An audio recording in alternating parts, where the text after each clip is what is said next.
Drum घातला गेला का आपण लुजून जाईल. हा ना. मग ते किती टाक्या लावून ठेवल्या पाहिलं काय.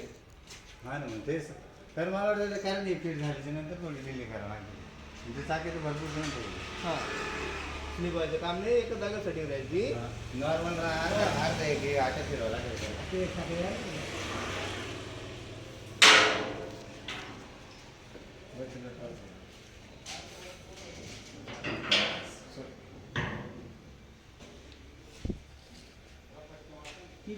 आता याच्या गोळ्या औषधं लिहून द्या कमी जास्तीच्या म्हणजे वाढा घेऊन जायला आम्हाला. ऐन टायमाला लागलं तो 2 मिनिटं खराब लवकर खराब नाही.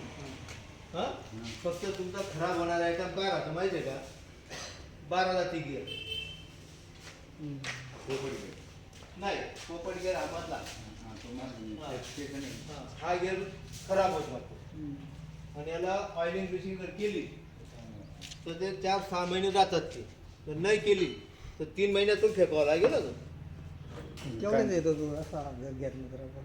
हां 650 रुपयाचा गिअर भेटतो तो शॉपचा घ्यायला गेला तर 1200 रुपयाचा भेटतो.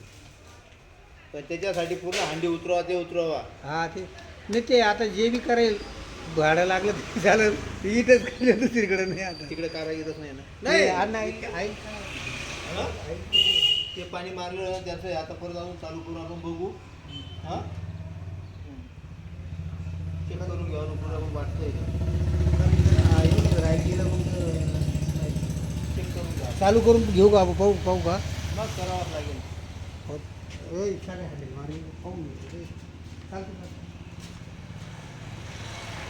मला पहिले कपड्याने पुसू द्या त्याला. हां हां चेक करून घ्या आपण सर्व इथूनच चेक करून घ्या.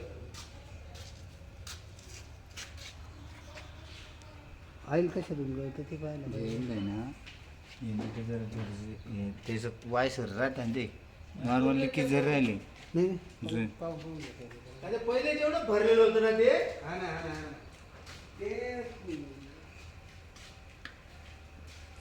ते नट असे लागत ते बाकी ते कोणचे कोणचे काय काय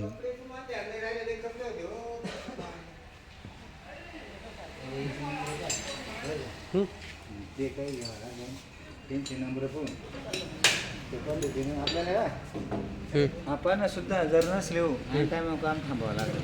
हा ना सगळे घेऊन घेऊ पहा आता कोणकोणते आहे बाकीचे मग घेऊन घेऊ आपण.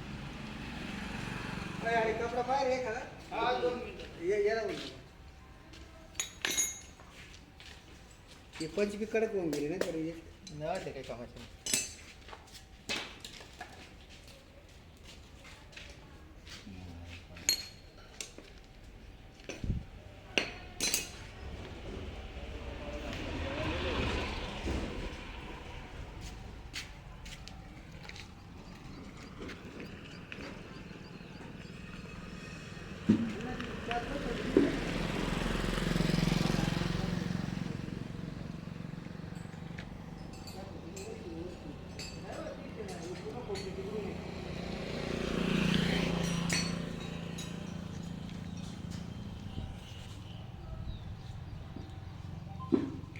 उद्योगमंत्री पण